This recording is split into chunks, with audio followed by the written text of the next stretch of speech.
下一个就是年龄的问题，因为你71岁的时候，他才60岁。刚刚不是说只有6天的恋爱节目吗？对不起，想到60、70岁，不是。而且我有长照的经验，哦，好了，我觉得你就觉得我功能性很下降，难怪。不是，等一下，我不是那个意思，我的意思是说，我一直都不觉得你。嗨，大家好，我是夏小新，欢迎收看今天的《名人说生活》。今天来这一对 CP 呢，他们在网络的人气非常的高，因为他们的实境秀男生配，其实在最近大概3个月的时间吧，都被他们霸榜了，我有点烦。但今天非常的开心，可以邀请他们来到我们的节目，让我们欢迎 Gino 还有冠宇，欢迎两位。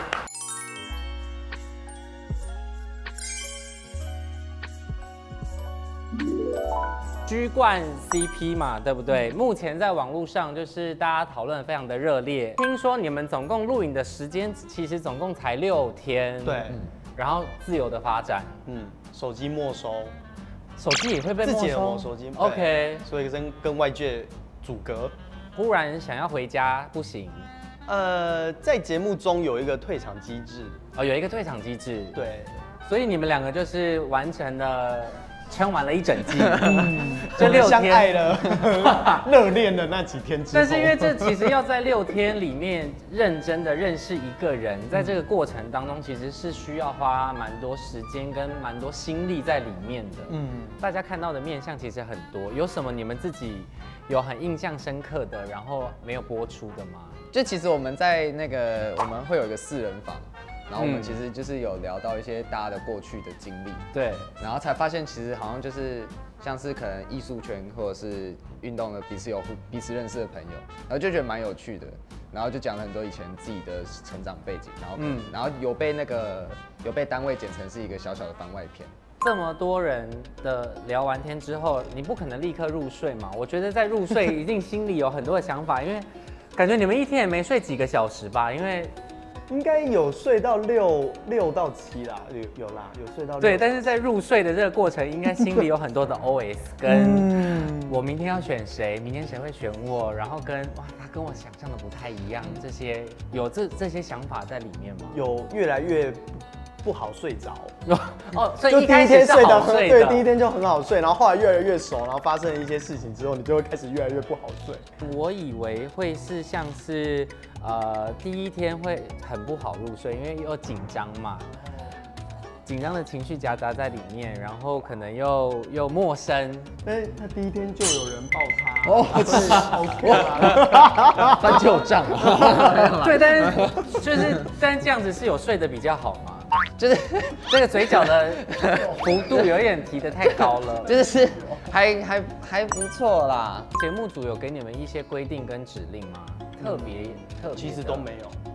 就是如果以发展这件事情都没有，那如果你是说技术层面，可能就是像手机的分配，对。那但是他一开始也不会告诉你说你现在拿到手机，然后就会知道结果是什么，是不知道的。就会告诉你说你要拿手机所以就是一些技术性的方面，但没有特别完全不会加入说你应该要喜欢谁，或者是你应该要对他做什么，都没有。因为刚刚那个冠宇是从台东上来的，对，所以你是原本都一直住在台东？对，我在台东念完大学就在那边工作，所以原本是住在哪里？原本是高雄人。原本是高雄人，然后就在那边6年了。在台东6年，不可能，台东可以待6年这么久6年还好吧？它是我人生的4分之一嘞。对，人生4分之一，他现在24岁。谢谢。因为想知道年岁数不重要，年龄不重要，数字不重要，所以就是也是因为职业的关系，所以留在台东，还是原本就喜欢台东，留在台东。我很喜欢台东的宁静跟人的单纯，然后因为那个职业又是我觉得很有意义的，然后我就留在台东。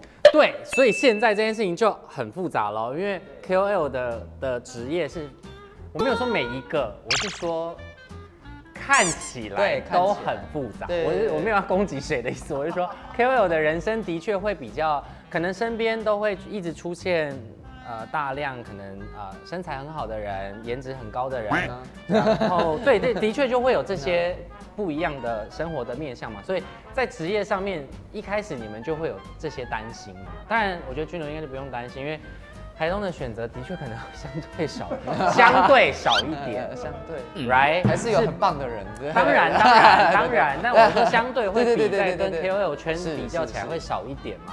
所以在这个职业的这个落差上面，你们有当初是怎么样去沟通？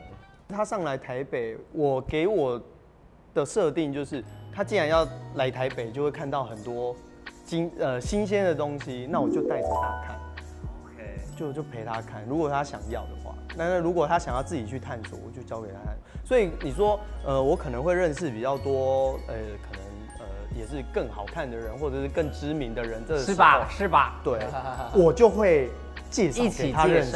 OK， 他如果想认识，所以这样其实是可以增加安全感的。对，那个补足那个感觉。所以冠宇觉得这样子是可以接受的，可以接受，而且我觉得就是感觉就是不是那种偷偷摸摸，反正这也是他的工作的之一，就是也是他的生活。对，就如果要继续相处的话，也确实要达到一个平衡，要沟通。君柔会担心冠宇在台东的工作吗？担心他的工作哦，不会啊，他做什么我都安心。你说担心我的工作是指健身教练这个？当然每个职业的确都会有不一样的吸引的客群或是人群嘛，对不对？但你们两个的职业都算是要跟人群接触的，所以我觉得在这个方面其实应该要给的安全感就是另外一回事。我不担心他的工作啦，就算他来台北，他的学员开始出现了一些好看的人，我也不会担心。所以目前职业的这件事情是已经都差不多已经聊完了嘛，对不对？就是以前我刚认识他的时候可能会担心，但后来就是觉得他好像并不是想象中的这么的商业，然后他也是真心想认识我，所以就没有这么担心他的职业了。怎么可能6天看得出来啦？因为他一直到后面结束后也是这样对我。对，到节目结束后也是这样对。对，因为现在也结束大概半年的时间了，然后因为你现在也有计划要来台北过生活，是下一个就是年龄的问题，会不会因为也是因为你比较年长，其实社会经验老实说是这样嘛，历练也比较多，对，他的历练稍微可能少一点，所以在这个。是10岁吗？对，是可以讲出来的。可以啊，很失礼，10岁是快1轮，差很多，应该是11吧？我想11岁吗？11是11，实际是11岁，所以这个差距一开始有担心。我一开始有担心，不是你有什么好担心？你有差吗？你有啊，要担心啊。他年纪比较大，你不喜欢就丢啊？不是。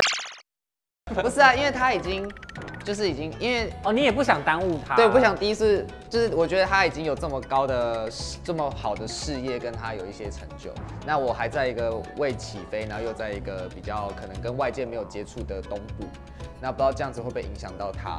我一开始其实是比较担心这个。那我先暂停一下，这不就是一个纯属约会的节目吗？为什么你们讲的好像已经要，如果确定这个人是要终身一辈子不放手，到最后走下去，真的会一直想这些问题。到最后2、3年真的就变成，而且我们一直在讨论这么认真，我们一有机会就会小斗嘴。不是里面人这么少，你们要不要去？其实还有很多的人，不是因为你们的节目搞得很像世界末日，就只剩下这些人。所以当这些人选不到的时候，你们就在那个环境下是真的是吗？会觉得就是如果我们没有在这个时间相爱，感觉有点可惜，就会觉得好想要争取这个抓紧这个恋爱的感觉。所以没有人是特别来赚钱的吗？应该没有，我觉得，因为到最后应该没有，没有。所以一开始我是担心的，但后来他证明了自己他没有，他不是。对，讲回这个差距10岁的这个部分，就是11岁，不是这对于这个数字，我本人也是非常的在11岁的状态之下，所以一开始关于担心，所以你自己原本君柔是不担心的，会担心他不会嫌我太老了。就这样，因为你71岁的时候，他才60岁。我是想远的哦，当然现在年轻都觉得还有20。你刚刚不是说只有6天的恋爱节目吗？怎么想到60、70岁，比我更远？是你们拉我过去这种要走一辈子。71岁了，因为我觉得你说20几跟30几其实没有太大的感觉，然后30几、40几其实还好，但40几到50几，你知道就已经有感觉了。但如果你再拉长到6开头到7开头，但我会觉得，如果他能够走到6开头、7开头，代表他们在前面的人生岁数应该已经沟通到一个平衡了吧？对，而且我有长照的经验，哦，好了，我的意思，我觉得他已经觉得我功能性很下降的时候，我一直都不觉得这个是问题。我的意思是这样，难怪。不是，等一下，我不是那个意思。我的意思是说，我一直都不觉得年龄是一个很大的问题，因为我跟任何年龄层或者是我可以很好的相处。我的意思是这样。对，我觉得你突破盲点。对，我的意思是这样子。我的意思不是说我可以照顾他，就是因为不是每一个人都可以接受到这么大，因为在这个上面可能就。金钱观就有很大的落差了，因为可能光2个人的收入，可能这是第一个落差嘛，然后再来世界观可能有可能有些人已经去很多地方走过，看过了很多事情了，所以我觉得这个认知上面的落差也需要去做磨合。既然我们的那个问题到一个段落，但我很想知道，就是你们如果以真实的状态的话，我们来做一个默契的考验。我会给你们2选1，然后我3、2、1，你们要同时说出你们的选项。第一题我们简单一点，就是感情跟面包，爱情跟面包。3、2、1，爱情。面。没有，你看这就是落差。年纪小的人的确对于爱情的质量是很需要被爱，年纪稍微有一点点的人对于金钱，所以这其实也是可以同时并行。当然你可能有爱情就可以有面包，或是有面包也可以有爱情，其实是可以并行的。我要有面包，我才能好好的照顾他的爱情。合理，好，就这样。身材跟颜值，3、2、1，颜值。我也是颜值，我都看脸的吗？为什么？身材包含身高在里面哦。再给你们一次机会。我好像会选身材。你看，我会颜值，还是脸的比重。对，身材可以练啊。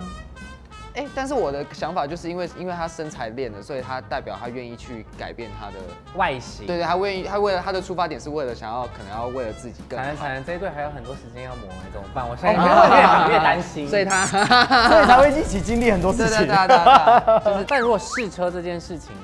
试车跟不试车。3、2、1，不试车。你看，你们2个的默契。好，今天节目到这边。对，为什么不试车？因为我觉得它是一个附加价值，它不是非必要的，不是主要的东西，是非必要的东西。OK， 那你的试车的，只是让了解这件事情感觉如何。OK， 那试完如果他不喜欢，我也会觉得好，那就不要。因为我会吃醋我可以，就是我可以自己来。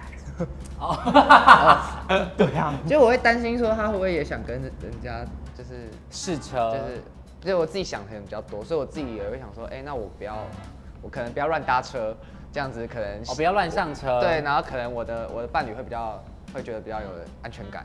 在那个泡温泉聊这个话题之后，你们还有继续聊下去吗？就是私底下还有再继续聊这件事吗？我有一直行为啦，我有一直行为前进。OK， 但没有礼貌，但有成功吗？没有啊，因为我很在意那个心灵的契合。对，我有感受到他可能需要到某个层次之后，才来挑战，才来尝试这件事情。对，也没有不行，所以我 get 到了这个，所以我就会觉得说，那我也要尊重他。但因为节目播完之后，其实有很多的留言吧，对不对？有收到什么样的讯息吗？更多爱慕的讯息吗？或是一些比较不友善的？大家都蛮友善的。那最多的讯息应该就是问我们有没有真的在一起。对。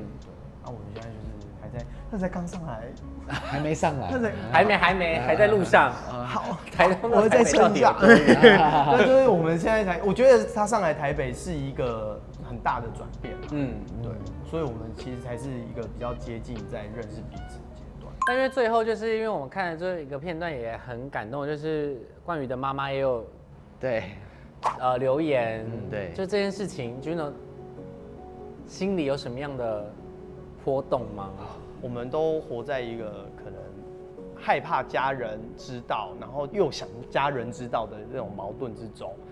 然后因为我已经度过了这个时期，就是我家人其实都知道我的身份，所以我看到冠妈留了这些话的时候，其实我是很感动，一定很感动。就是说，这是一个家长对于小孩这个身份的一个认同，对，以及支持，这已经到支持的层面了。所以我就会觉得说，有了这些支持，我相信他在未来就可以更放胆的去做他可能觉得想做的事情。然后因为接下来不知道会不会有第二季，就是但大家都非常的热烈的敲碗第二季，希望大家可以多多的支持。然后因为现在在平台上面也都有在播，然后如果对于看完这个专访有更多的兴趣，我觉得大家就可以开始上车收看这个节目。对，也再次感谢两位来到我们名人说生活，祝你们永浴爱河，终于说出一句人话了，有没有？好了，名人说生活，下次见了，拜拜。谢谢，拜拜。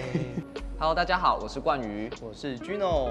还没订阅 C Book 的朋友们，记得订阅、按赞、分享、开启小铃铛。